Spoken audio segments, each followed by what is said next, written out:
integration process. On my left, and on my far left, Mike Soko, who is the Secretary General of the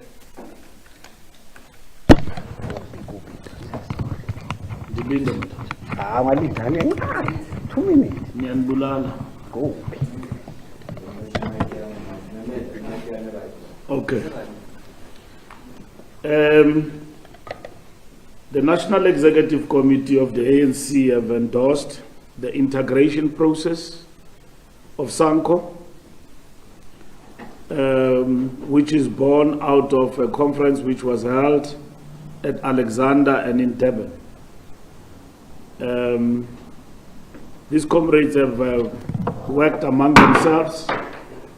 These are the main protagonists, so to say, in SANCO, who took each other, among others, to court, and they've decided to come together on their own and lead the integration process of SANCO throughout the country.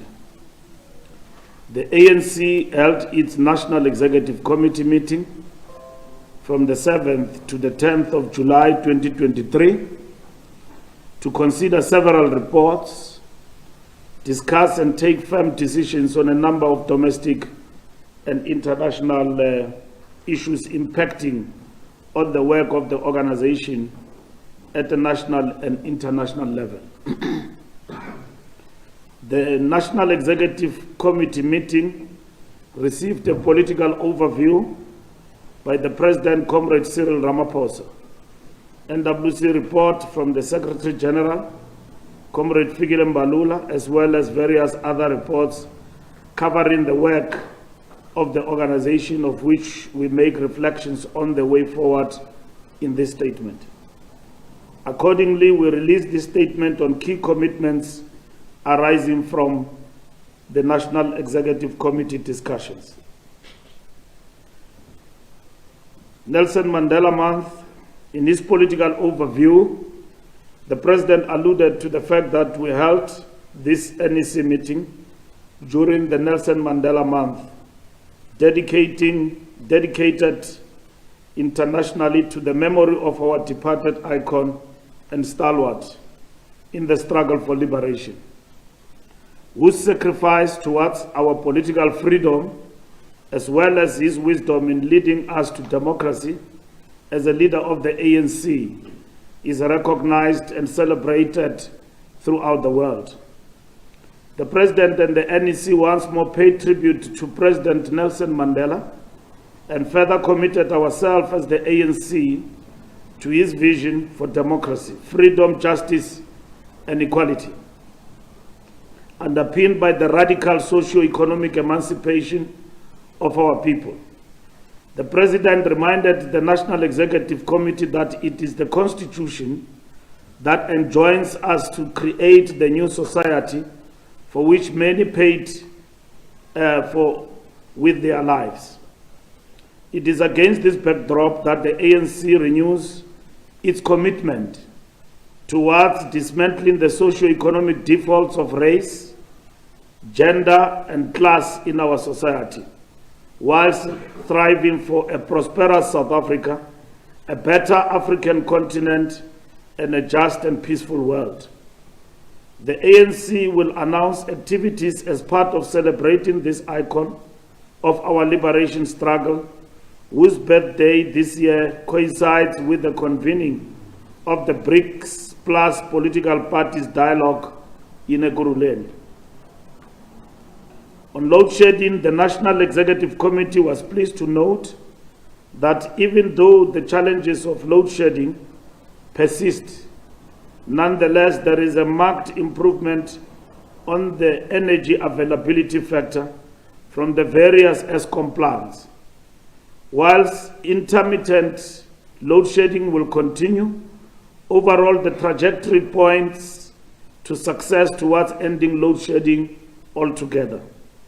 The NEC therefore applauded the continued work by all stakeholders involved in this regard, led by the Minister of Electricity, Comrade Kgosientso Ramokgopa, and involving the critical support by the private sector and the tireless efforts by workers in this energy sector towards ensuring grid stability.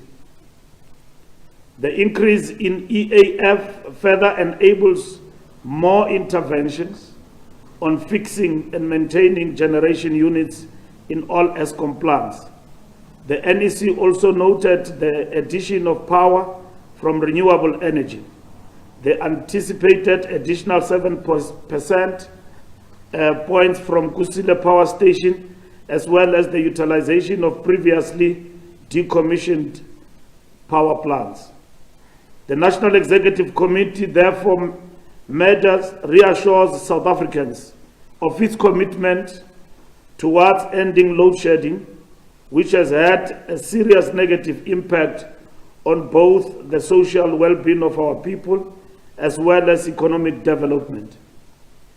With the evidence we have on work being done, we are confident that by end December 2023, South Africa has a greater chance of ending load shedding. This week's temporary return to stage 6 load shedding was a result of a surge in demand which peaked at 900 megawatts. It is temporary and will return to lower load shedding stages. We have been reassured very soon. On the Integrity Commission, the National Executive Committee welcomed a report towards consolidating the terms of reference and general operational issues pertaining to the Integrity Commission that was appointed in February this year, chaired by Dr. Frank Chikani, deputized by Mama Sophie de Bruyn. The Integrity Commission presented the report with various proposals, and it was resolved that this process will continue with further engagement with the officials and the NWC. The ANC is committed to restoring the integrity of the ANC by upholding high ethical standards that go beyond mere legal obligations. Integrity and ethics are an important pillar of the renewal program, which is aimed at regaining the moral and intellectual high ground to inspire public confidence in the leadership of the ANC by the masses of our people. Accordingly, all ANC members and leadership structures will undergo training on ethics and integrity as part of the political education curriculum that is being rolled out across the country. On the international situation, the Russia-Ukraine situation has been ongoing for more than a year, at a great cost to global peace, security, and stability. This has further compounded the dire humanitarian situation and also the huge impact on the cost of living for ordinary people across the world, especially those from the developing world, particularly Africa. Moments like this call for sustained leadership on our part and for wisdom and sober thinking to prevail. The African Leaders' Peace Initiative to Russia and Ukraine, aimed at silencing the guns, is the only sensible path out of this bloodshed. The only way to save the two countries from further destruction of property, deaths, and the displacement of many communities. The National Executive Committee applauded the role played by our President, Comrade Cyril Ramaphosa, in this African Leaders' Peace Initiative. The people of Ukraine and Russia will have to live together after this war, like it has been the case for hundreds of years. They will need to heal after the downing of the arms. The air of hatred must be cleared before it becomes entrenched in the hearts and minds of these people forever and across generations. The sooner this war ends, the better. We therefore call for immediate ceasefire and resumption of the talks between and among the parties. Such talks will have to be guided by the relevant provisions of the United Nations Charter and a sense of collective security that is inclusive and cognizant of security concerns of all relevant parties. The ANC stands ready to support the peace initiative. We are historic friends to the two sides to this war. Many of our cadres lived in places like Kiev and Moscow and Odessa during the difficult years of our struggle against apartheid. We remain grateful to the sacrifices of the peoples of Ukraine and Russia for our freedom. We know both the sufferings of war and the benefits of peace. Our only wish is for peace and for lasting peace to prevail, and most importantly, friendly neighborliness. It is a similar stance we have over the Israel-Palestine conflict, wherein we continue to call for the two-states solution, with both countries living side by side in harmony and peace. The same applies between Morocco and Western Sahara as two independent states living in peace with each other, and also for democratization in Eswatini to prevail. International finance on Africa's development. The NEC noted that because of the Russia-Ukraine conflict, various countries have redirected their funding away from projects to combat climate change through green energy sources in favor of supporting Ukraine. President Cyril Ramaphosa was very critical of these shifts, as this demonstrated that countries of the North do not take African lives seriously.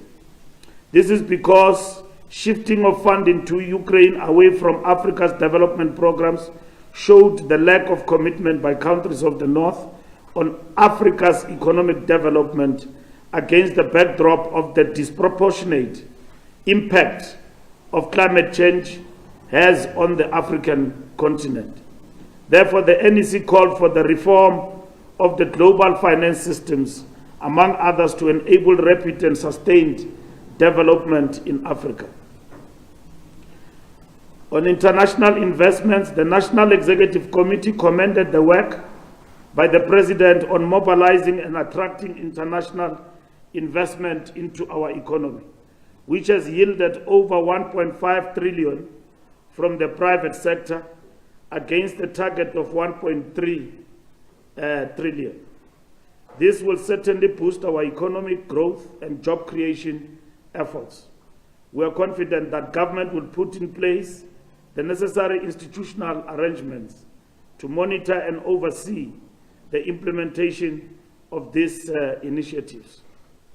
We note the steady recovery of our economy with 0.4 growth domestic product increase.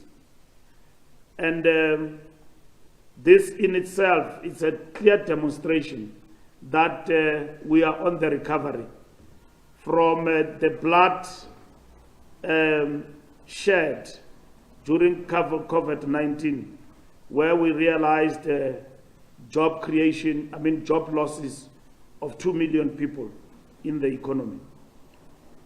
On service delivery in the municipalities, the NEC reiterated the National Conference resolution that local government service delivery programs must be strengthened, as it is the sphere of government closest to the people. The NEC calls on all national and provincial departments to effectively support service delivery in all municipalities and not wait until delivery of any services collapses. The NEC commits itself to accelerated and comprehensive service delivery, and in this regard, we will ensure that no municipality returns funds to Treasury simply because they have not been used. The NEC noted and welcomed the work led by the national government to bring all political parties and civil society together into a national dialogue that should produce a national framework and consequently a piece of legislation that will help to stabilize hung councils and coalition governments in municipalities. This is in line with the decision of the NEC of April, which adopted a comprehensive perspective on coalitions. The NEC hereby reiterates the April NEC position that the ANC is focusing on achieving an outright victory in the forthcoming 2024 elections. Accordingly, we are therefore not engaging in any coalition talks with any party. All hands are on deck to get an overwhelming mandate to continue with the democratic transformation agenda we started in 1994. On Constitutional Court judgment on Advocate Mkhwebane, the NEC welcomes the judgment by the Constitutional Court on the decision by President Cyril Ramaphosa to place Public Protector Advocate Busisiwe Mkhwebane on suspension. The Public Protector had sought the Concord to declare that the suspension was irrational, unconstitutional, and invalid. The judgment effectively declared that there was no conflict of interest between the private affairs of the President and his decision to suspend the Public Protector, and thereby sustained her suspension. As the ANC, we had actively followed these developments and feel vindicated that the President acted in an impartial and beyond reproach manner when suspending the Public Protector. The ANC calls upon all state organs to speedily move forward to bring stability to the office of the Public Protector, an important constitutional organ in our democratic dispensation. On ARTO judgment, the ANC welcomes the Constitutional Court ruling in favor of the government initiative to introduce a demerit for road traffic offenders. The High Court declared the administrative adjudication of road traffic offences, ARTO, unconstitutional and invalid. In its judgment, the Constitutional Court set aside the High Court judgment, which declared ARTO Act unconstitutional and invalid. Chief Justice stated that the ARTO Act is constitutional and valid and falls squarely within Schedule 4, which is concurrent function of national and provincial sphere of government, and that national government and Minister of Transport oversees implementation of such legislation. The court confirmed our long-held view that no province has the constitutional mandate to pass laws regulating matters of traffic offences, as that will create unnecessary chaos. If each province and municipality can pass its own laws regulating such, the ANC welcomes the Constitutional Court judgment that confirms the constitutionality of ARTO and will urge the Minister of Transport to move with speed in finalizing its commencement to save lives due to carnage on our roads. The ANC would like to advise all NGOs to cease from delaying government policy and implementation by mounting unnecessary court challenges, as this is not in the best interest of the country. As the ANC, we are concerned about the trend of mushrooming of NGOs that have only one mandate, which is to keep government busy in courts. Government policy and its implementation through legislation cannot be second-guessed through a non-existent electoral mandate. On mobilization of communities to fight crime, the National Executive Committee reflected on the seriousness of crime in South Africa and how it erodes the fundamental freedoms and hard-won human rights of individuals and communities as enshrined in the Constitution. The NEC noted in many instances the criminals that commit crimes in various communities are usually known to members of the given community. The NEC therefore called on strengthening of community policing forums to boost efforts at combating crime. Amongst the priority crimes are those on housebreaking, GBV, murder and car hijacking. The ANC calls on the SAPs to strengthen fighting both organized crime and the crimes that affect ordinary citizens.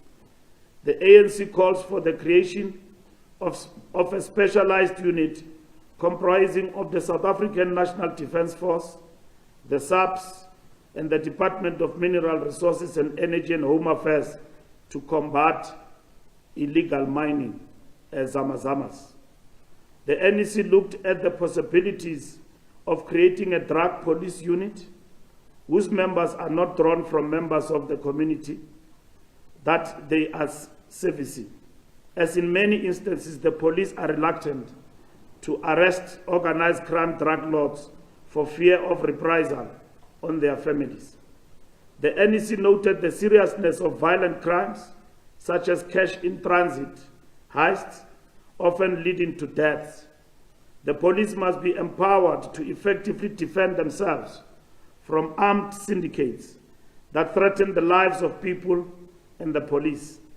The NEC committed itself to developing a new strategy to deal with violent crimes.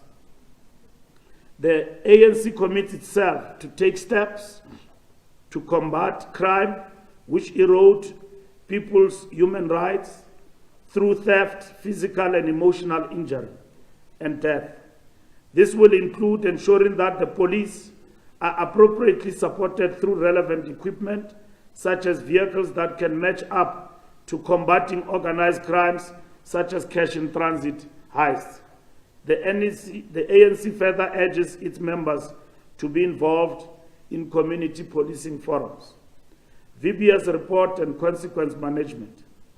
The NEC reflected on the issues relating to the plunder of VBS and further noted consequence management was taking place in various municipalities, with some municipality managers and finance managers resigning while some of the funds irregularly invested in VBS being recouped. However, the NEC further noted that in many instances, large sums of funds were never recovered, having also noted that some provinces have outstanding reports on consequence management. The NEC urges all those outstanding provinces to submit the reports.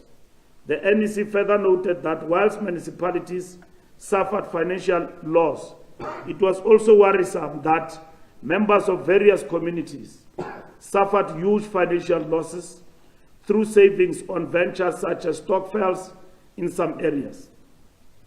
The Kgalema Motlanthe report will be dealt with in a virtual meeting to consolidate the report, particularly as it relates to outstanding matters with regard to the election of public representatives in local government. On construction mafias, the NEC noted the growing menace of the construction mafia that seeks to extort legitimate businesses in our country. The NEC received a report from the Peace and Stability Subcommittee on the state of crime in our country. It has instructed the committee to come with specific measures to effectively respond to the shenanigans of this mafia in the construction industry. BRICS Plus Political Party Dialogue and BRICS Summit.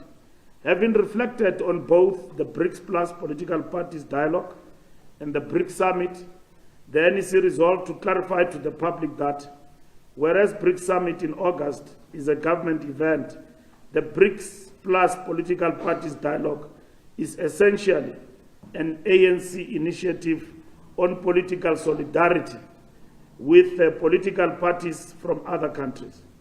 The BRICS Plus Political Parties Dialogue will be convened this week from the 18th to 20th of July, 2023. This meeting will be attended by eminent persons in the form of former presidents in South Africa, in the African continent. The NEC noted that South Africa has not yet received confirmation on whether or not President Putin intends attending the BRICS Summit following the ICC verdict against him. Review of the 2019 elections manifesto. The ANC, together with its allies, the SACP, COSATU, and SANCO, held a review on the implementation of the 2019 election manifesto. The meeting also received a presentation on the content and extent of transformation from the Statistician General, Mr. NEC Mbalula. It is important to note that headcount poverty decreased from 17.9% in 2001 to 7.0% in 2016. 89.1% of South African households have access to improved water sources. All provinces, except for Northwestern Gauteng, have 90% main connections for electricity. As a result of social grants, vulnerability to hunger has declined significantly up until 2019, with a slight increase in 2020. Access to health care has improved, evidenced by the fact that 65.5% of South Africans first consult a public clinic when they are not well. The 2019 manifesto review will continue, with alliance partners urged to contribute their own review of the 2019 election manifesto. The 2024 National General Election Manifesto Drafting Committee will include the alliance. In August, we will roll out a massive program to report back to the nation on what we have done to implement our manifesto in the past 4 years. The report back program will start with a national event in August in Soweto, Jabulani Amphitheatre, and followed by provincial general meetings in all provinces, in all 54 regions of our country. On elections 2024, the ANC National Executive Committee discussed matters pertaining the 2024 National General Elections and declared that its readiness to contest the elections next year. The ANC will desist with finalizing candidate selection procedures and is in the progress of reviewing its existing members of parliament and the provincial legislatures who served as public representatives during the 6th democratic administration. The NEC welcomes the launch of its youth voter registration campaign, which took place in Mpumalanga, where during the event over 1,000 young people registered for the first time and expressed their willingness to be part of determining the future. The NEC encourages all its structures to ensure that the IEC online registration is utilized to ensure that the millions of unregistered young voters and those who change provinces are able to participate in the 2024 national and provincial elections. On economic transformation and cost of living, the National Executive Committee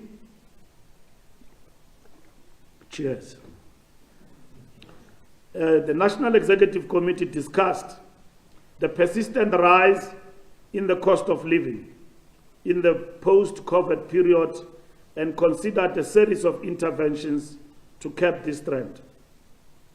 Persistent load shedding and the disruption to global food supplies due to the Russia-Ukraine war have put pressure on domestic inflation, thereby accelerating the rise in the cost of living. As a medium to long-term strategy, the National Executive Committee agreed that the most sustainable way of responding to the rising cost of living is to ensure that we focus our efforts in growing the economy based on expanded domestic production. The continued interventions and the visible progress to end load shedding should begin to stabilize productivity in South Africa, reduce running costs for businesses, and therefore decelerate inflation. Similarly, the opening of global food supply chains, as negotiated by the Africa Heads of State mission in Russia, Ukraine, will help bring global inflation under control by the fourth quarter of 2023. This notwithstanding, the NEC agreed that urgent intervention must be pursued in the short term to rescue the South African working and middle classes from the rising cost of living. The NEC further noted that the Reserve Bank has a mandate to pursue price stability in the interest of balanced growth. The NEC raised concerns about the current trend of rising interest rates and their inflationary impact on the cost of living by depleting disposable incomes of millions of our people who are already facing severe financial pressures.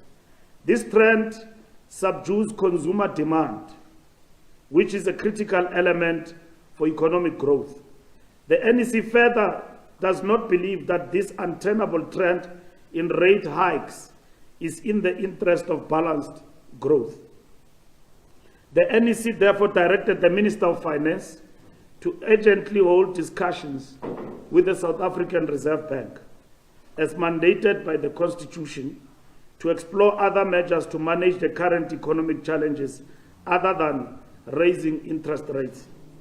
The NEC has also urged government to continue with the COVID-19 relief grant to ensure that families do not go to bed without food. Government must relook at previous interventions that gave households relief, such as increasing the basket of zero-rated food. Government must engage with the retail sector to ensure that what we see as declining food prices globally is factored in the domestic market. Explore relief utilizing fuel levy, as this will protect disposable income of households. Interventions to improve the overall scale of food production in the country must be pursued with a view towards keeping food prices in check as a measure of food security. Furthermore, the National Executive Committee directed the Economic Transformation Committee to develop a high-impact strategy to foster inclusive economic growth, boost employment on the basis of industrialization, and contain the rise in the cost of living in the short to medium term. The National Executive Committee expressed that measures to industrialize and create sustainable employment opportunities must begin on the back of the local manufacturing of green energy technologies such as solar panels. The NEC also applauded initiatives implemented in Gauteng by the Premier and his Executive Council and called on all other provinces to focus on rapid job-creating interventions that, among others, deal with potholes, crime prevention, and mega construction projects on roads, bridges, and water reservoir construction, which also add value to infrastructure and the economy. Government must utilize its fiscus to support economic programs that lighten the burden borne by the poor beyond social grants. On broad-based black economic empowerment, the National Executive Committee noted various court judgments as a consequence of challenges to black empowerment legislation, such as the principle of once empowered, always empowered on the mining charter. The developmental finance institutions must review and change funding models of previously disadvantaged individuals, such as the requirement to have 20% of the funding that is applied for. Those who qualify to receive funds must be promptly and clearly communicated with to enable them to participate and benefit from the opportunities they are pursuing. The ANC recommits itself to accelerating black economic empowerment to heal the divisions on the past on the economic inequality as enjoined by the Constitution, by supporting black industrialists and other businesses. Compliance with BBBE legislation in this regard will be of utmost importance. On Employment Equity Act, the NEC welcomed the amendments to the Employment Equity Regulations, which aims to advance equality in the workplace across race, gender, and class, particularly with respect to management levels in the private and public sector. However, the NEC condemns the malicious distortions of these noble transformative policies for the narrow political expediency to garner electoral votes on racial grounds, as has been in some municipal by-elections by some political parties, which distort this particular intervention as an isolation of colored and Indian people. It is not correct. It is a distortion. The ANC will never support or advance a policy that discriminates against our people. African Minerals Commission, the NEC received and welcomed the discussion about the establishment of an African Minerals Commission. Such a commission will operate more like OPEC in advancing the interests of the African member countries in the context of the global minerals market. It will define the parameters of the production and trade of minerals in the global economy.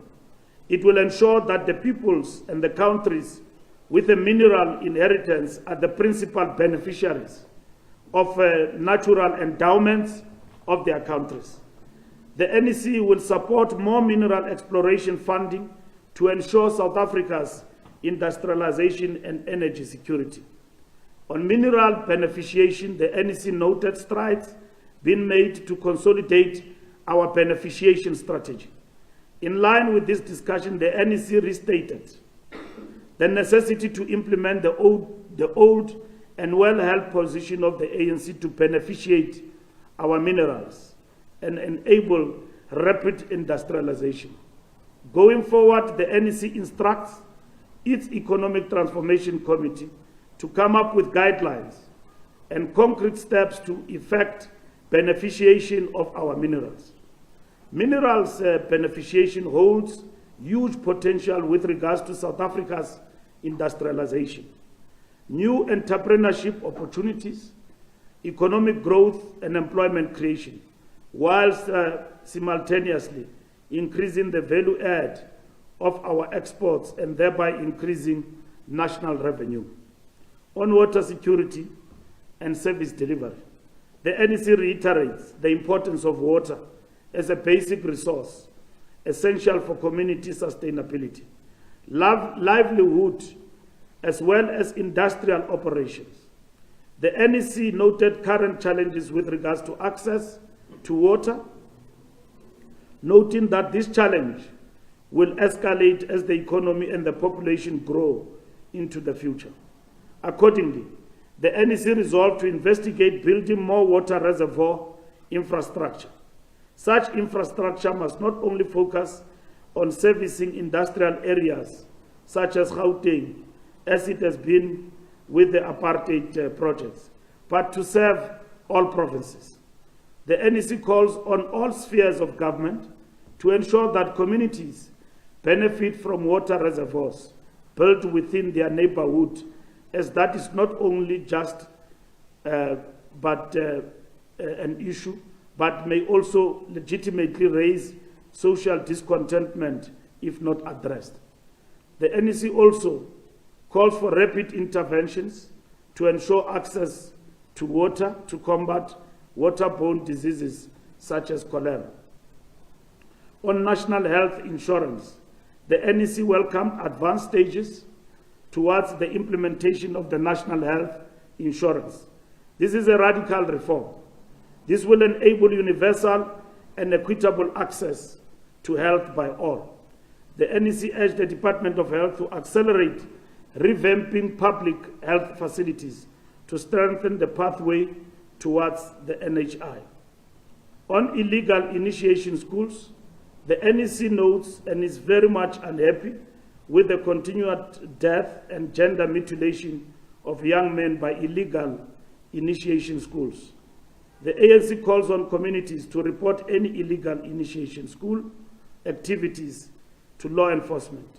The ANC NEC also calls on national, provincial, and local governments to cooperate in closing down all illegal initiation schools and ensure programs are in place to stop these criminal practices that lead to the death of innocent young people. Law enforcement must ensure that all criminals involved must face the might of the law. This battle will be won through the cooperation of communities and law enforcement agencies. On immigration challenges, the NEC noted the various challenges the country is facing on immigration, which undermine the integrity of our state, our national security, as well as social and economic stability. The current migration system is weak and unworkable, resulting in the processing of backlogs which will take years to complete. It is also being abused and exploited by criminal syndicates and some individual foreign nationals.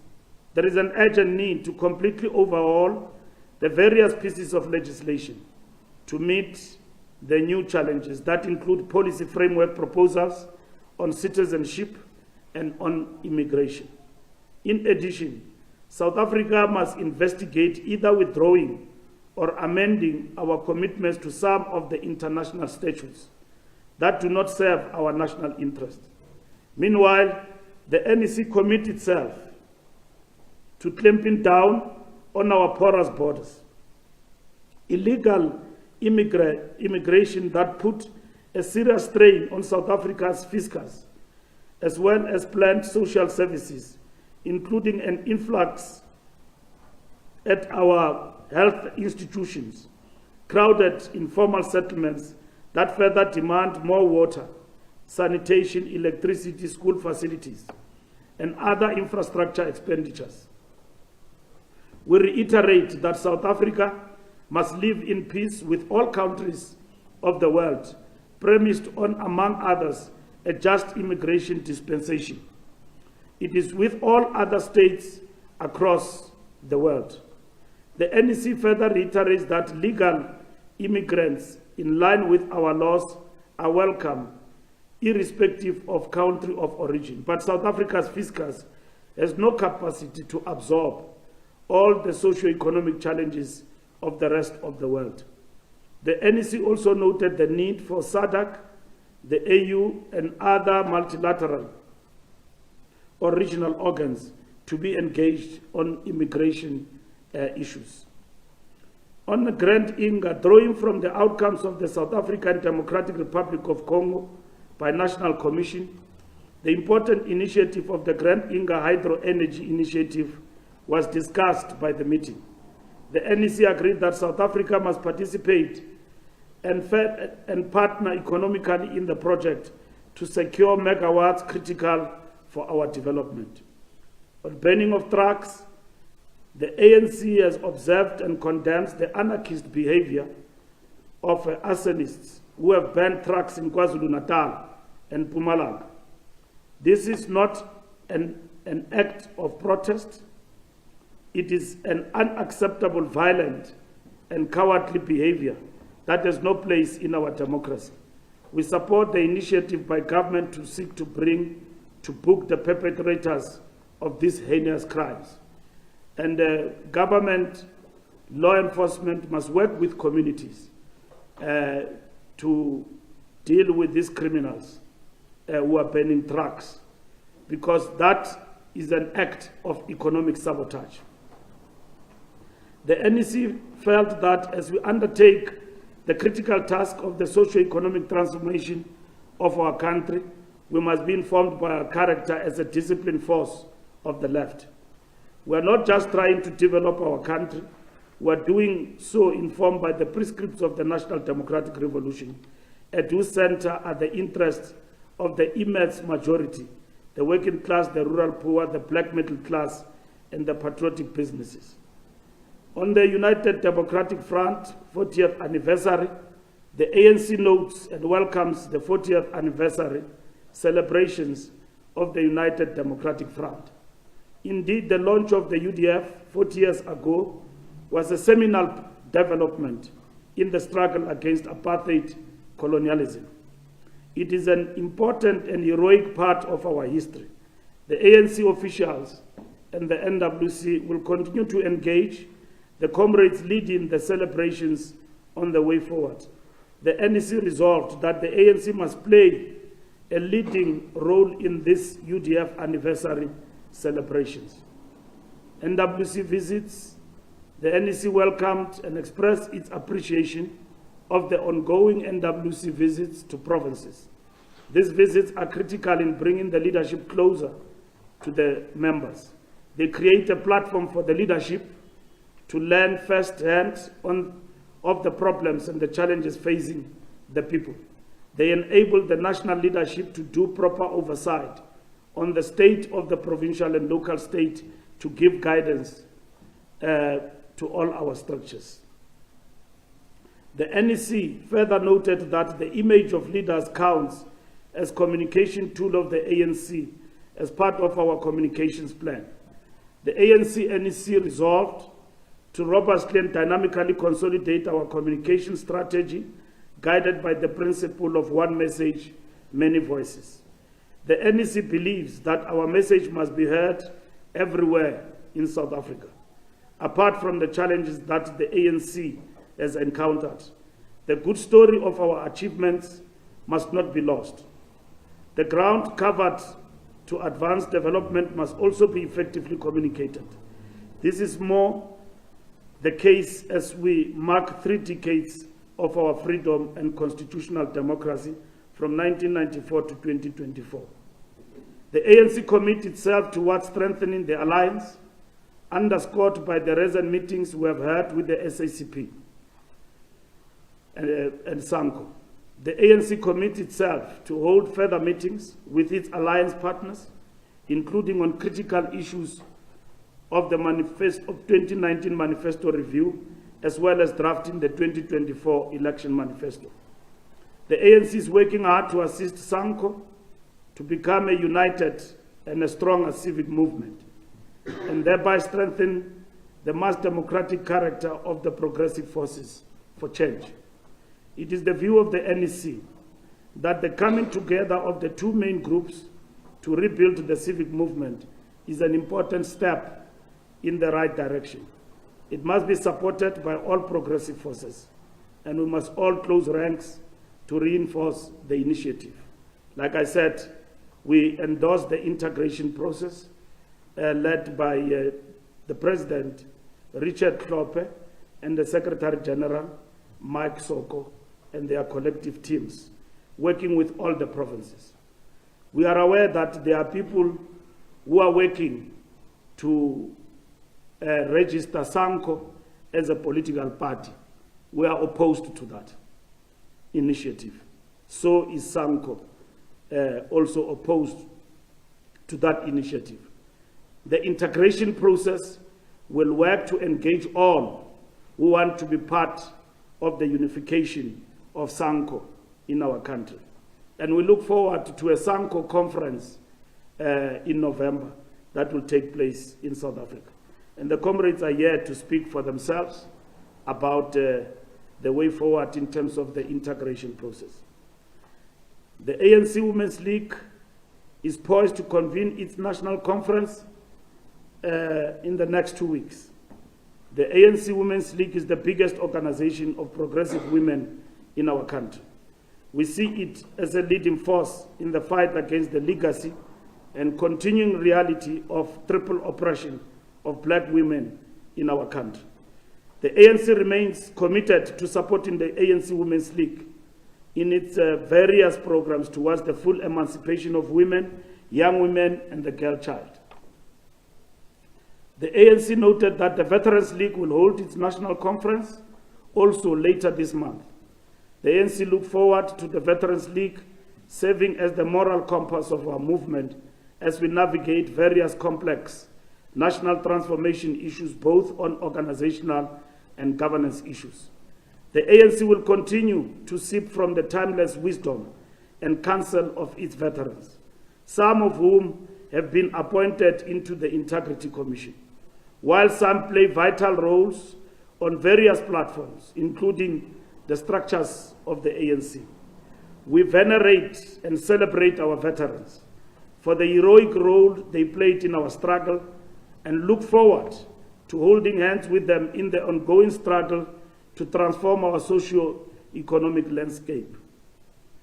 MK Liberation War veterans, the NEC noted and welcomed the important work that the organization does with respect to our Liberation War veterans. The welfare of the veterans is a critical part of our work.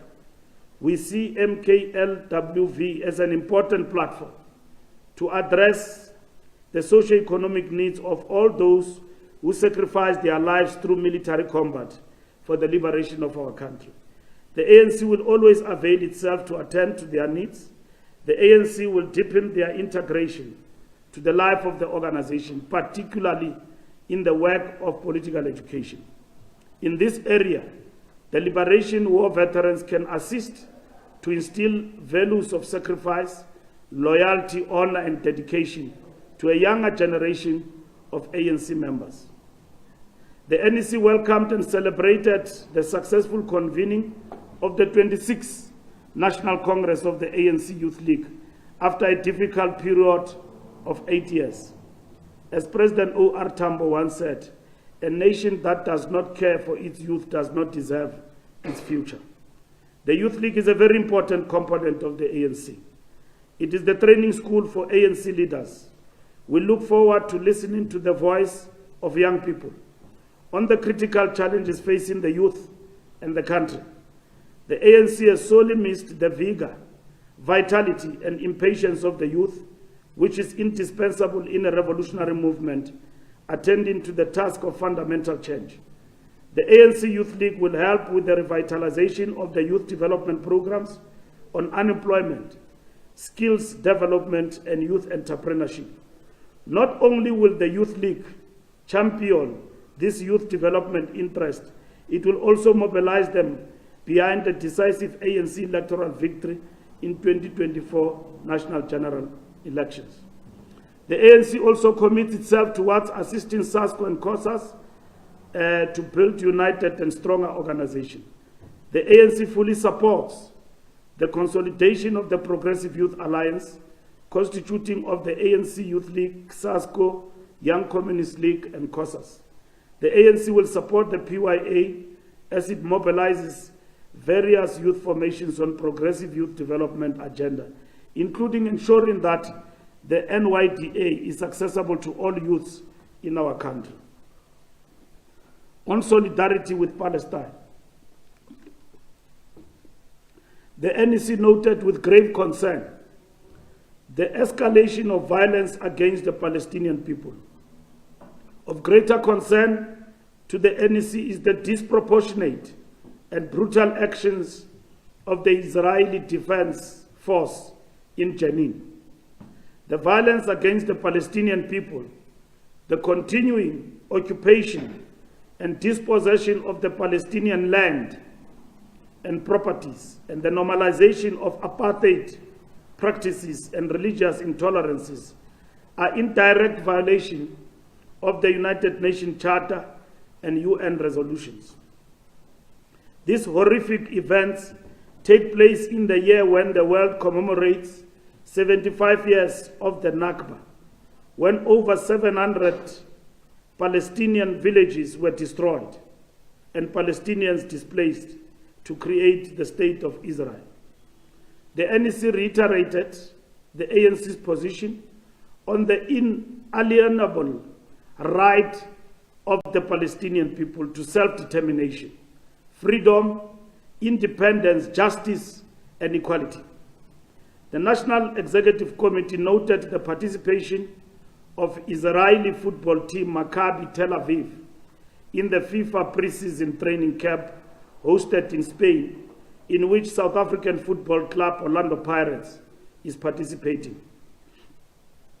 In this regard, the NEC noted that this preseason camp has raised important discussions about South Africa and the progressive world extending the economic sanctions and boycotts of Israeli goods to include the cultural and sports isolation as additional forms of pressure for peace.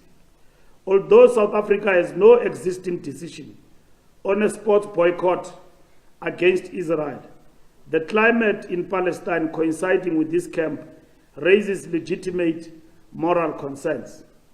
The ANC has already raised these concerns with the leadership of Orlando Pirates Football Club and discussed their difficult position, given that their participation in the training camp is organized by FIFA.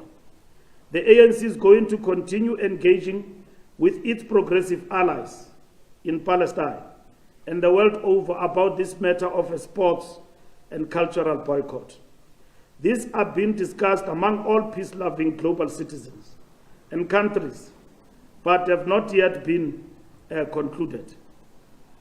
In conclusion, the National Executive Committee reaffirmed the urgency of implementing programs arising from the ANC National Conference resolutions. While striving for clean audits in the course of government work, such audits must be underpinned by radical and accelerated socio-economic transformation. Whilst focused on short-term interventions, the ANC must not lose sight of programs aimed at lasting solutions on growing the economy, underpinned by equality across race, gender, and class.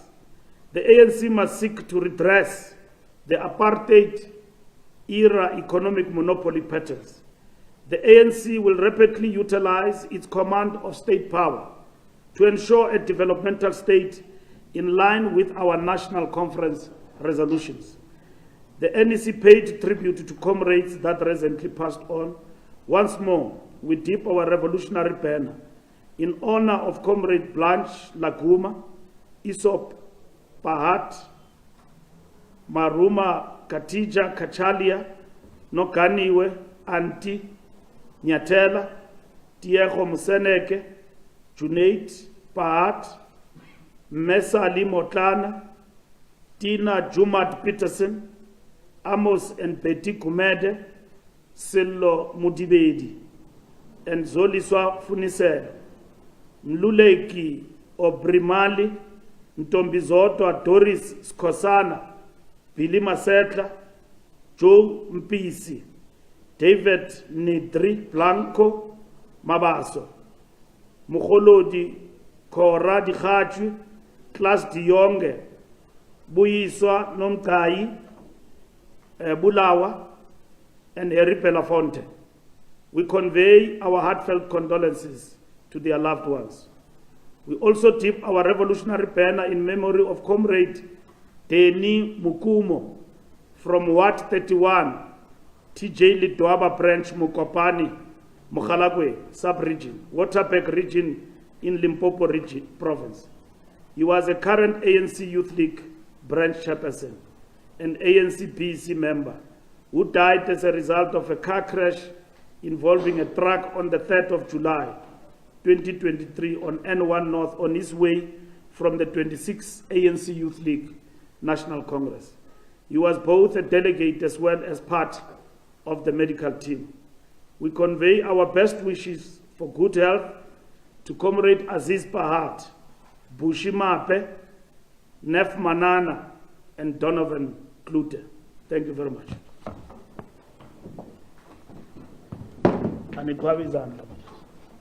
After that long. Comprehensive, maybe not long. Thank you, SG. With that, may I then invite members of the media? Any takers? Should I look this side or that side? Or let's start on my left. So I will start with Junior.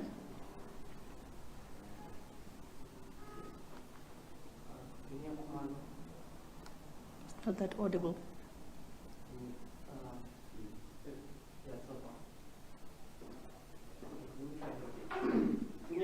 From News of Africa. Firstly, I just wanted to ask, why were there so many postponements to this meeting? Secondly, did the ANC top leadership discuss the judgment by the Constitutional Court on the former President Jacob Zuma? Was there any meeting by the security cluster ministers with regards to what may happen if the former president is asked to go back to prison? we saw what happened in 2021. It seemed like the security cluster was caught napping. Would there be a repeat of that, or are they meeting in advance to discuss such issues? I'll keep it at that. Thanks, Junior. Shall I go this side? Ndebo? Okay, Ndebo with the ANC. Yes, I just wanted to talk on what we have said about the judgment, the constitutional court judgment, and secondly on the FIFA, the Orlando Pirates game, the rugby team. Every time the ANC has got a problem, anyone within the country having some dealings with his rights. But some people are saying it's hypocritical because our government has got some diplomatic relations with Israel. Despite the fact that maybe their embassies are created, but what remains is that we've got a diplomatic relation with Israel. And as you said, SG, that the match is decided over by FIFA, so there is nothing that Orlando Pirates can do. Second, on the judgment by the Constitutional Court, the two court judgment, is there anything to read from the coincidence that the two judgments, the former president and the suspended public protector, can we read something from that case? And if I may ask, what kind of public protector does the ANC really want? And I'm saying this against the backdrop of one advocate, who at some point made some scathing or came up with serious findings against the former president, against the ANC president, then president. She was really funded, all sorts of things. And which is when Trevor again came, and she found she had some findings against the current president again, and the ANC is not engaged at all. So I'm asking, what kind of public protector do you really want? Someone who's pliant or someone who's not gonna find anything against the law?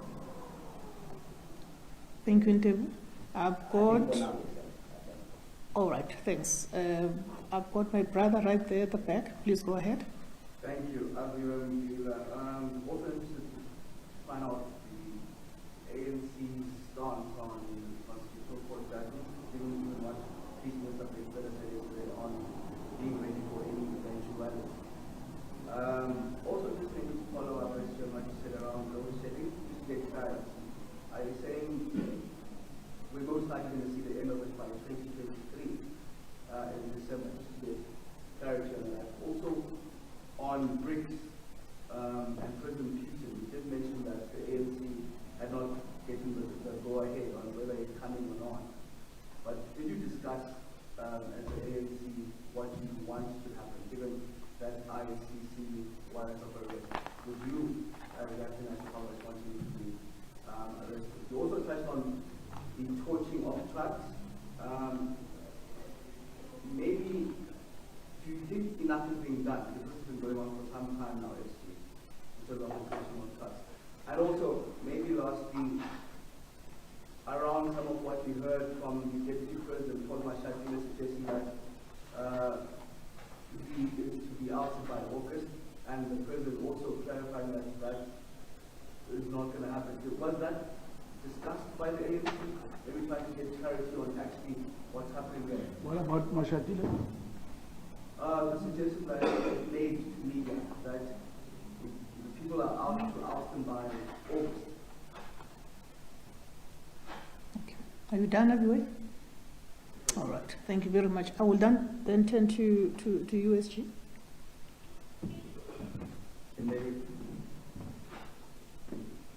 Okay. Some indulgement there. Ndebo? No, on the judgment on the former president, if the ANC maybe are you irritated as the ANC by the former president's sort of legal ranking in him and the current president that you don't care whatever happens? Do you want to really see him going to jail as the Constitutional Court says? And will you take a poster that says you respect the court? The court has decided that he goes to jail. so be it. Thank you.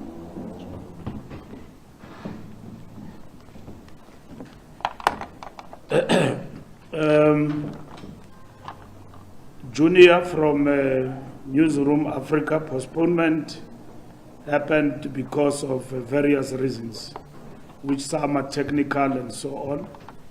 It coincided with a number of events in the calendar plans that we actually had, which we thought that will not get the message across, because government also had some important work that it was doing this past week. So it has been a fairly busy week.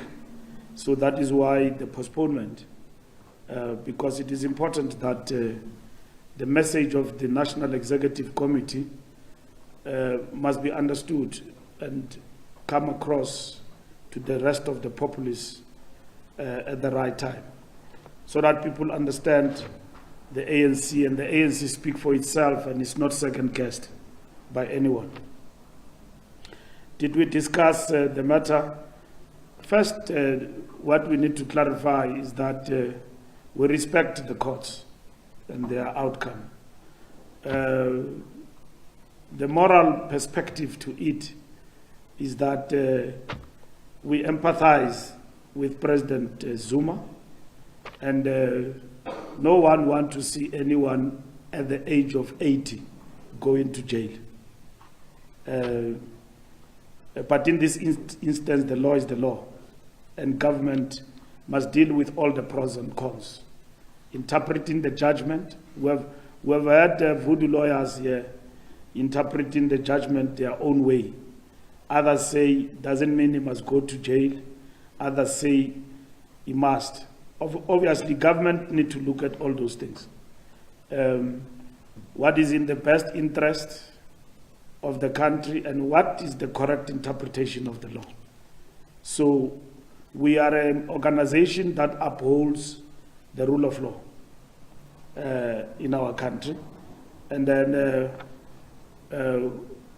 if there's anything about judgments that we are not pleased about, we challenge them.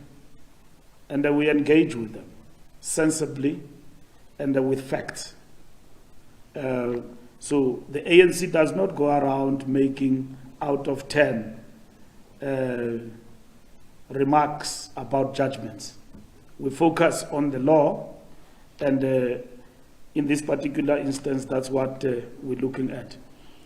And then in terms of the security cluster, its job is to maintain law and order and ensure that nothing can culminate into acts of economic sabotage, lawlessness, because those acts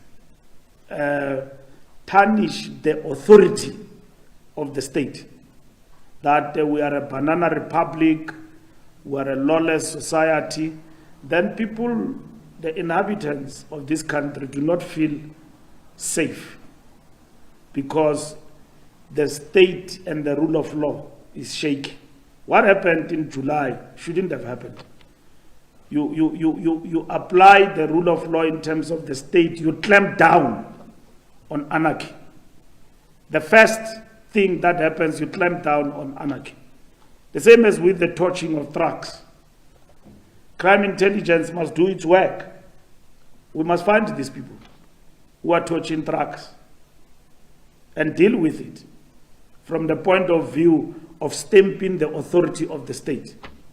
And the citizens of the country must work with the police as informers, and then at the same time as participants in terms of these social contracts that we have with our people. Ntebu, government diplomatic relations have been downgraded.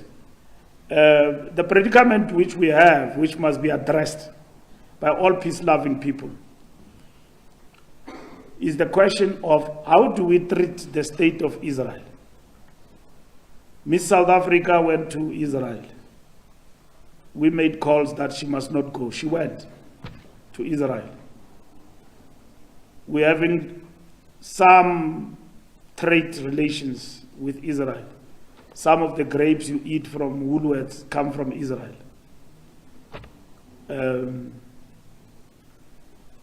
Maccabi get invited. Our team here, Orlando Pirates, goes there. Then people have been killed in Jenin. What is our policy response to that? Let's not look at Orlando Pirates, because Orlando Pirates will never defy sports boycott.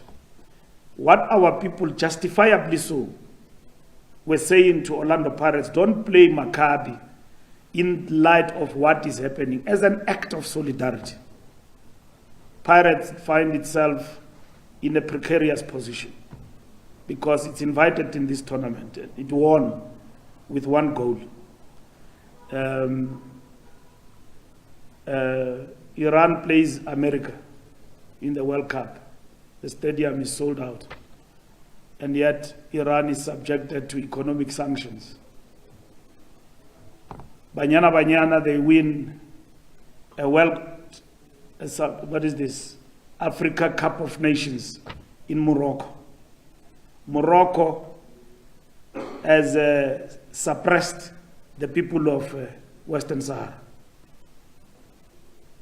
Morocco has suppressed the people of Western Sahara. We won against Morocco in Morocco, stadium full. We beat them. What do? When we enjoyed international support in South Africa, there was sports boycott imposed because apartheid was declared a sin against humanity. What is happening there in Israel cannot go unchallenged. So that is why we say we need to engage on this matter. We want a peaceful settlement. And our approach is a two-state solution. Israel living side by side with Palestine. Palestine is a recognized state. No violence will end that carnage there. Killing of innocent people and children. So we need this. We need first to accelerate and not give up on peace initiatives. At some point, we're this close to attaining peace, and then we went back on the other side to the second intifada. And then we lost ground. We need to go back. We can't give up on what is happening there between Palestine and Israel. And we need to put pressure on the state of Israel for de-escalation of violence and killing of innocent people. And that is what is important. We need to do, and we need to work towards. And all forms of pressure must be applied, including the possibility of calling for for imposing sports boycott on Israel, so that we don't have this back and forth confusion about how do we treat that state, which has basically used weapons of war to settle a dispute. And that's what we need to deal with.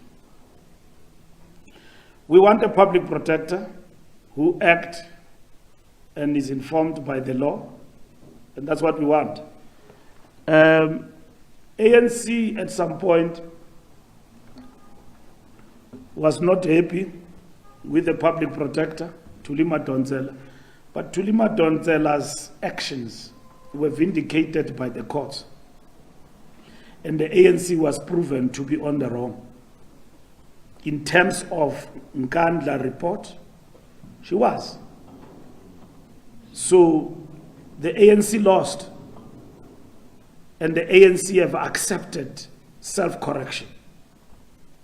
That's why in our manifesto, we say there is a point in time where we veered off.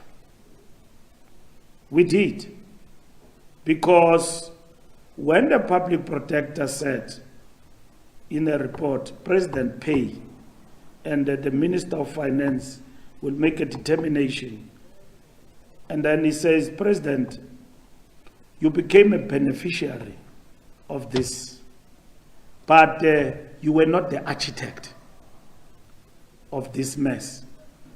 To an extent that you became a beneficiary, pay some amount of money. The ANC did not listen to that report, read it correctly. It went and established an ad hoc committee, which was proven to be unconstitutional. Based on Mohlaudi Mutsweneng temporary victory in the High Court of Cape Town, that the public protector's powers are not enforceable, Thulima Dontsela went back and went to the Constitutional Court. The Constitutional Court said public protector's recommendations are enforceable. They are enforceable. If you don't agree with them, you can take them on review. Full story. There is recourse to both sides. So, Thulima Dontsela stood her ground. She went through a lot of vilification because of her decisions. Stood her ground in terms of dealing with state capture, investigations, and then brought a report. And then, as a result of that report, the ANC have accepted and implemented her recommendations. We did not take them on review. We implemented the recommendation to establish a commission of inquiry, because at some point we did veer off. We came back and we implemented those particular recommendations. That's why we had a state capture commission, of which Justice Zondo became the appointed chairperson. So, Thulima Dontsela's decisions, as much as she was criticized, but she could stand her ground in terms of the law. Mkhwebana lost everything. Everything. I don't know how much he owes the state and the lawyers. The fact that she's still standing, she has just been proven beyond reasonable doubt as a delinquent of law. Mkhwebana. So her time is off. She's been investigated there by Parliament. We've taken steps. She's fighting there to get a pension maybe of 10 million and so on. So that's why you want Janki to go. So Mkhwebana has failed in terms of the law. Her decisions were overturned. And then she has become a delinquent who actually now campaigns and attacks judges. Where have you seen an advocate like that at the helm of the Public Protector's Office attacking judges? There is civility that governs these people, lawyers and the people of the law. There is civility that governs them, how you go about it and so on. We people who are in the streets, we have our own interpretation of the law in terms of natural justice. Now, we can say anything because we don't know the law. But those who know the law must have a proper and correct interpretation of the law.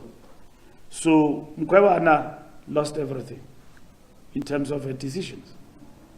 Public Protector's Office, you occupy it, you get nominated and elected by Parliament, you must exercise and prove to the public that you are the public protector. Your decisions can be challenged, but you will win the light of day. Now, if you lose your decisions, in the court of law you are being tested. We don't want a public protector like that. We want a sober public protector who can defend their decisions in the court of law. Koleka has been attacked, including about a membership of the Youth League at some point, or whatever that she was. anyone can be a member of a political party, but when you resume particular duties, you not serve the party, you serve the public. At any given point in time, somebody belonged to a political party. Any judge in this country at some point at school was a member of SASCO, was an activist, but today they are judges. At some point they were members of the NEC. Justice Zondo at some point served as a lawyer supporting ANC members. So, are you going to be judged on the basis of your work or on the basis of your membership? At some point, that you were a member of a particular organ. Koleka, when she was a member of the Youth League, she was a prosecutor of the state. She was a prosecutor of Fundile Ntombazana. Before she was an advisor to Malusi, she was a prosecutor of the state. So that's what she is. And her decisions must be tested and be challenged in a court of law. And then she can go there and defend those decisions from a point of law. It's of no consequence to insult people without testing the law and giving them names and all of that. So we believe that judges are not demigods. The public protector is not a demigod. Their decisions can be challenged and can be taken on review at any given point in time. That's how the law functions. It allows recourse within the system.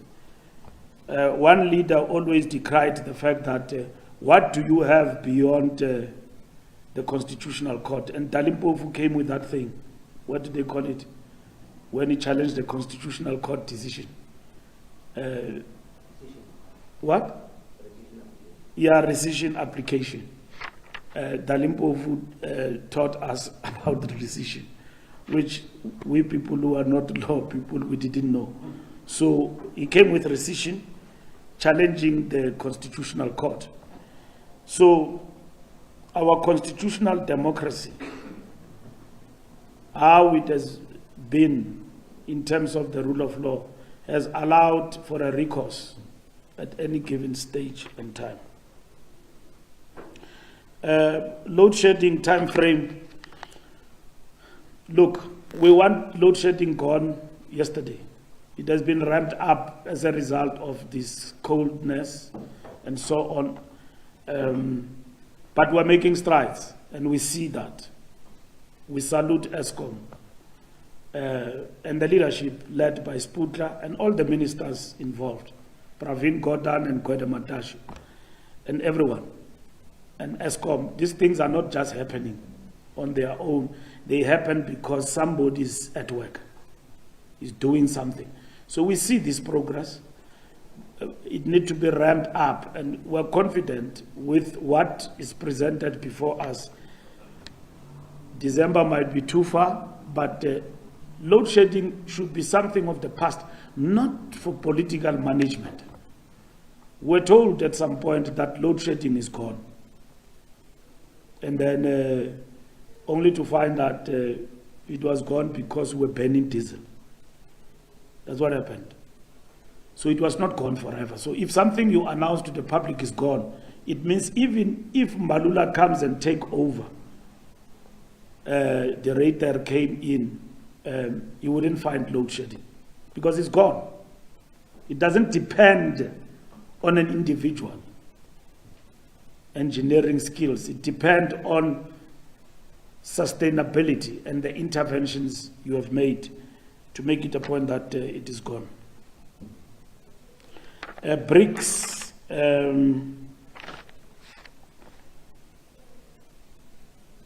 BRICS in terms of President Putin, government is dealing with those issues, and President at that given point, there's no use to confuse society and speak over this matter, all of us.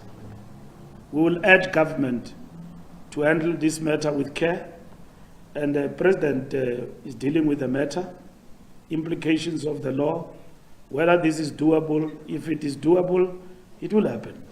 We support as the ANC. But we leave it to government, capable hands of the President and his government to deal with the matter of President Putin and so on.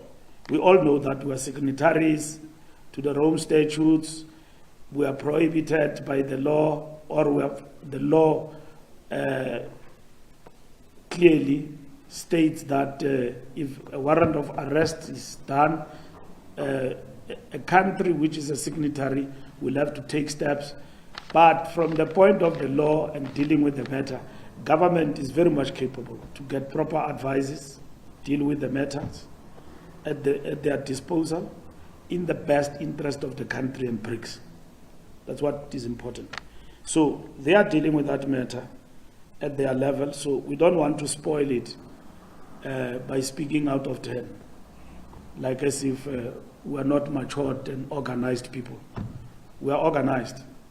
The President will brief us and the nation about the way forward. We are South Africa. We are organized. We can't behave like as if we are not being led. There is a president in this country. His name is Cyril Matamela Ramaphosa, a man who got into a train for 11 hours and condemned with his fellow Africans to go and talk peace in Ukraine. That's the man who's leading this country. And we give due respect and space to him to lead us. Skokele Matamela on this matter of Putin, which you are very much capable to deal with it, and your team. Torching of trucks, that matter, we have addressed it. We want trucks not to be torched. The state must intervene. All these crooks must be arrested. You know what pains us about this torching of trucks is when a black man appeared on TV and said, I don't employ foreign nationals, but my truck is being burned down. I employ South Africans. So my truck burned down in Mpumalanga, many people are without jobs. As a Minister of Transport, I dealt with this matter of truck and foreign nationals, and we signed an agreement. So none of these things that are happening right now come from those unions and organizations. It's a work of sabotage, economic sabotage. Clean. Somebody is sitting somewhere burning a truck. We have somebody who burned down Parliament, who was living in the streets, and woke up and burned down Parliament. What is his name?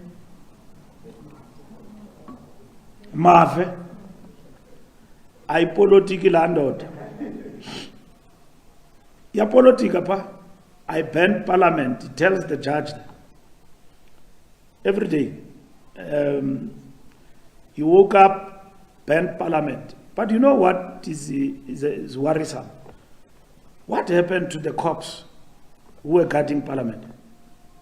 When a person in the streets can get a gallon of petrol and burn down Parliament, those people should have been suspended and face consequences, because that place is guarded.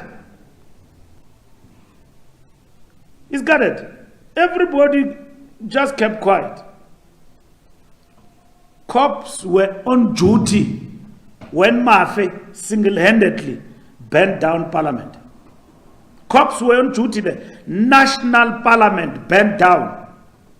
Trucks on the streets burning down. These are the things that undermine the rule of law and the authority of the state. I'm not worried about Mafe, because he will meet his match in terms of the law. Agudlalwa a court. It's not a place to play that court. So, but the most worrisome part is what then happens. I don't know this thing about Mashatile to be ousted. We're still looking at it even ourselves. Because Mashatile, we elected him as our deputy president, and we support him.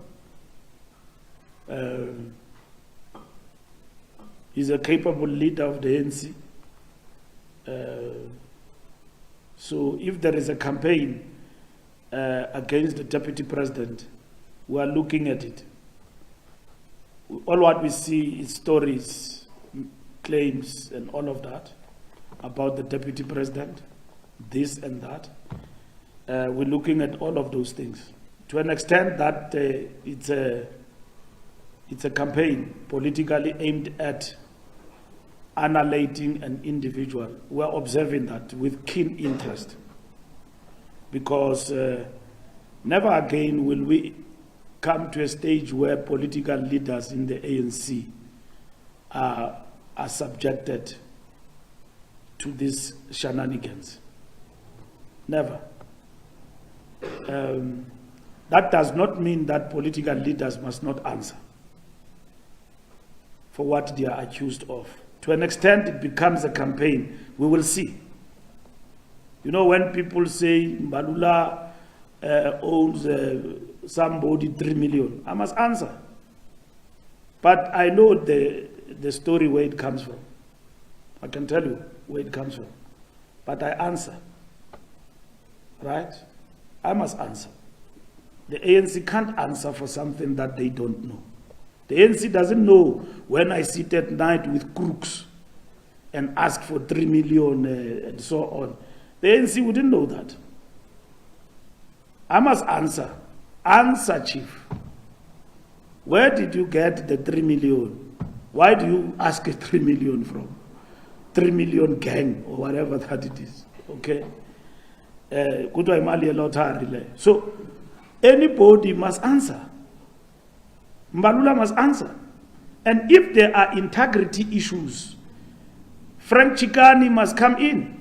It doesn't matter. Even if you are Mbalula, if you are found to be on the wrong side of ANC integrity, you must answer. That's what society wants. And then on the basis of your answers, you must then be cleared. Land, we come from China. They taught us that they had to undergo a particular period in their life, politically, where in which they had to deal with leaders who were on the wrong way. You cannot thrive as an organization on wrongness. You cannot. It doesn't matter who you are, what happens. If it is a political campaign, we'll see it for what it is, because it will not succeed. Even the plotters of it, even you journalists, we know all what you do is to write. Somebody gives you dossier. Bambelelo ya chica, Nance, you write. And then you get dossiers and all of that. We can't blame journalists. We can't blame journalists for writing or asking questions about things. We can fight with journalists about distorting. And journalists themselves independently must make up their mind that we are being used in a political campaign to destroy somebody. There's no basis for this. But others soldier on, because we are told even journalists get paid to run some of the stories.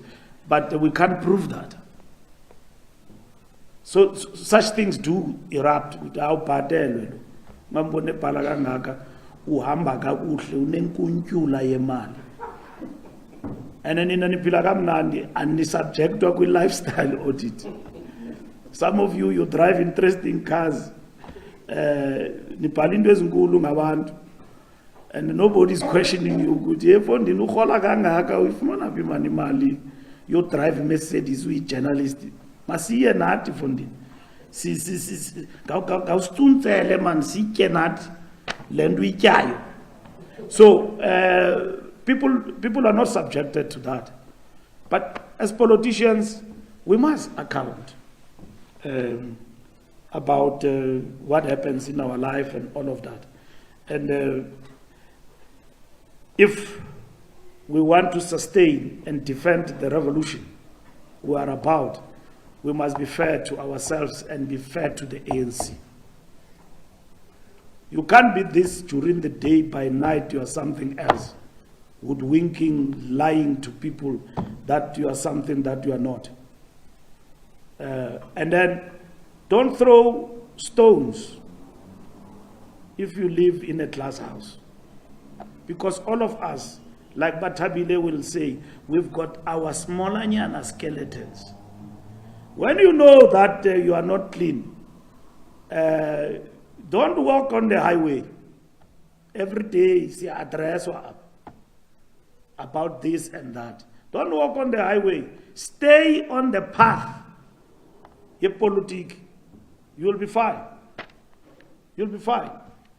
Don't end up being personal, because we differ. Our democracy allows that. I don't have to drink alcohol with Steenhuisen or with Bantu Olomisa. That when we meet, because we meet like this afternoon, there is a party I might go to. Bantu Olomisa will be there. Bantu Olomisa must not challenge me as an ANC leader. No. Bantu Olomisa can challenge me and the party, the ANC. You are not doing this. That is their role. We don't have to be friends. It's political engagement. You are wrong there, we hit you there. I can't be personal, not general. Attacking personally and all of that, and that's gutter politics. We don't play that part. We play a proper role. So in short, I went to town about Mashatile, and I'm saying to you that should there be a political vendetta or agenda against our deputy president, we will see it. And we will not be party to that, and will never allow the ANC to do that. Mashatile can't suffer for being deputy president of the ANC. He didn't. We went to conference, campaigned like all of us, he was elected. So those who don't want him, they must have peace with themselves. And maybe in future he will be president of this country. Because these things do happen. So people must hold peace. And ANC members must be matured to know when is the right time to do things and when is the right time. Now is not the time to be busy with pettiness. Now is the time to defend the revolution. The issue of who comes in after who will be addressed when that moment comes. ANC members must be online. They must understand the mode and the mood of the country and understand our role in society. Our role in society is to lead our people. If we don't provide leadership, this revolution will go. This struggle will depreciate and become something else. The same as when I conclude, I'm saying that today our people are being hoodwinked to believe that the ANC did nothing for them. They are being hoodwinked to believe that this ANC, all what they did is just to fatten themselves. They did nothing for you. I read a statement here from the Stats SA and about our interventions. Mid-August, we are going to Jabulani Amphitheatre. We will be all over the country to give a report back. And then we'll give you a report back on the manifesto, on the things we did. And you will realize what this ANC did in this country to fight poverty. And to ensure that with all the difficulties we face in the economic front, we have never folded our arms. This 0.4% GDP growth is not happening on its own. It's happening because there is leadership here. And we will speak, not arrogantly, but politely. And you can engage us. Namdi Aifuna Mani frank dialogue. Please, I'm inviting myself to the frank dialogue. of the ANC president. Frank dialogue. We had it the other day. Talk about the manifesto, not about attacking other leaders. Talk about what you did, ANC, for the people of this country. Frank dialogue. We want it with our people. And that's what we're going to launch in August. That frank dialogue. We will be talking about, look at our manifesto, word for word, paragraph by paragraph. 120 commitments. We are at 70% of those commitments. Word for word, what we did. Yes, we do have challenges, major challenges. Achilles' heel is this load shedding. We are now being judged about load shedding. Achilles' heel, COVID-19. 2 million jobs gone in the economy. And then it is incorrect for Duma Gubule, whom I recognize, I respect as an analyst. Let's debate that thing he wrote that we created 20,000 jobs.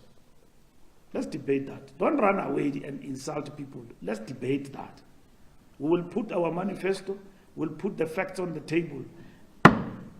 We will debate that. That's what the ANC is about, national debate.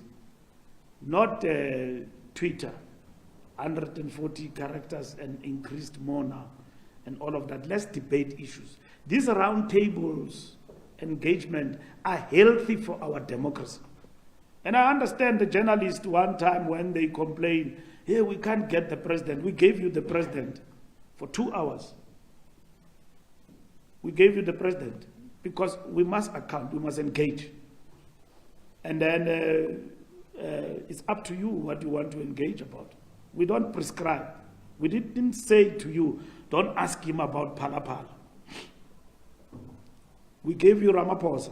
Ask him about Phala, public protector, everything. We gave you. We didn't say don't ask him about Phala. He's a president. He must account. So he must account. Everybody accounts. And that is what is important about our democracy and the beauty of our democracy. Accountability is central. Thank you.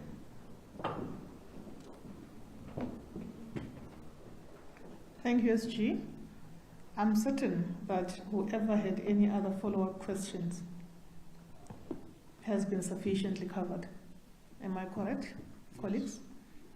Oh, wonderful. Thank you very much. Oh, well, the response is coming from one of the Luthuli House staffers. I'm just going to oblige my brother over there. You'll be the last person. Please go ahead. Hi, Mr. Herbert from I'd like to ask on the issue of NGOs. What are you going to do about it when you see them mushrooming every day? Are you going to relook at the registration or what? And the NEC? Thank you very much, SG. No, we can't muzzle NGOs. What we question, some of these NGOs are sponsored internationally. Biggest beneficiaries of our NGOs from American funding, USAID. It funds a lot of NGOs here. Some NGOs are sponsored by our own government,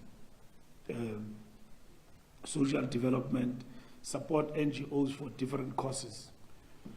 Some NGOs like OUTA, they are challenging government. You know OUTA, ne? They've got a lot of your money there, which you were paying because you did not want to pay e-tolls.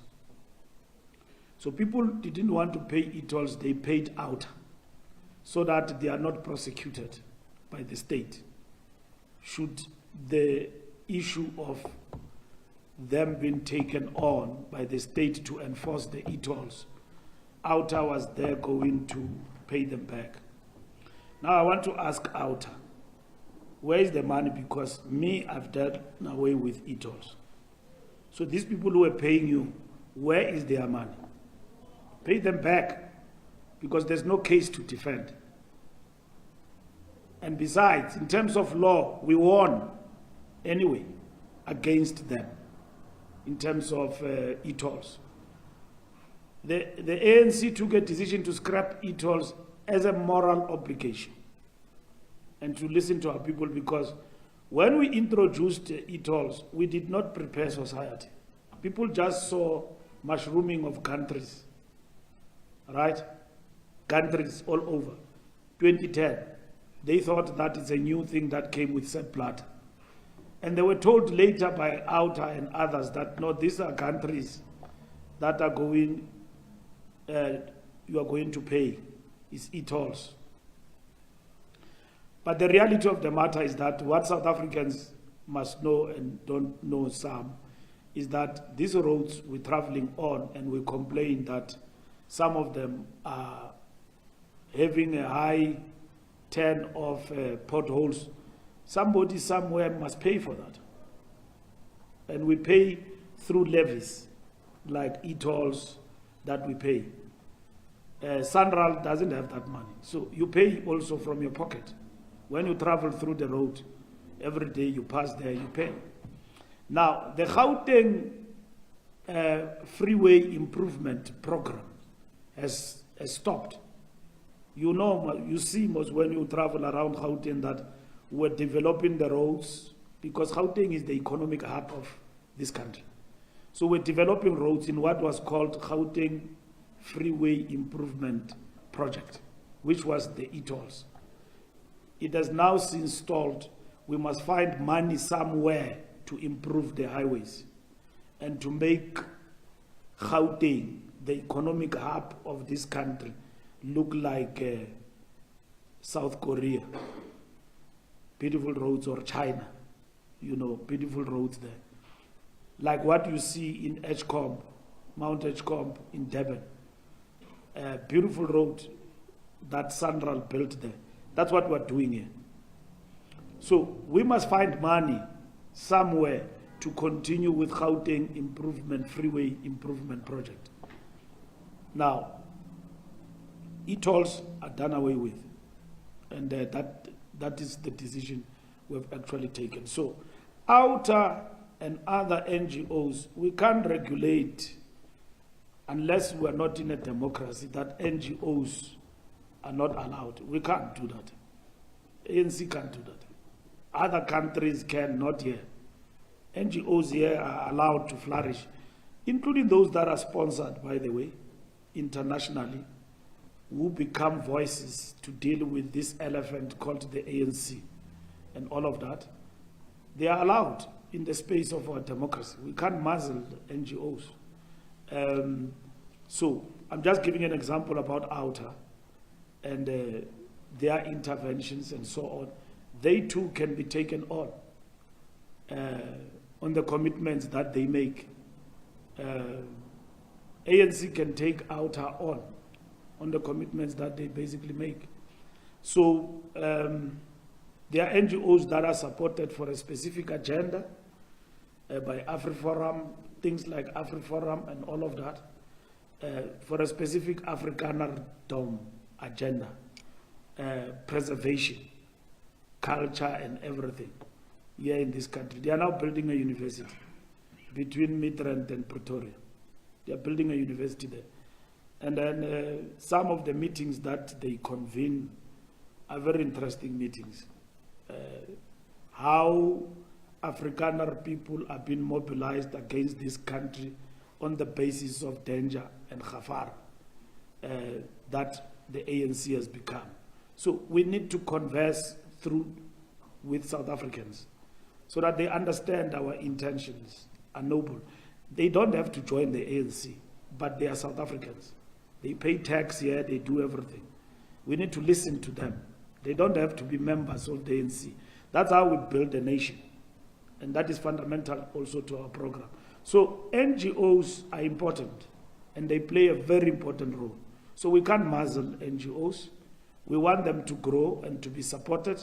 There are millions of NGOs who do good work. Planting of vegetable gardens in the backyard of our communities and all of that. Those NGOs are good. NGOs that are in the space of health, looking after people who are affected by HIV and AIDS and so on. Those NGOs are doing a critical job. NGOs looking after mental health, doing a brilliant job. Government must support those NGOs. But there are NGOs that are created for a political agenda, and we see them every day.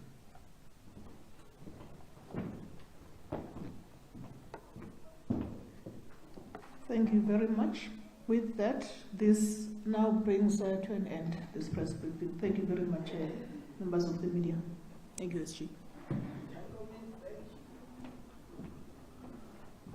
Asivulanga ngomthandeleko leli Sunday to.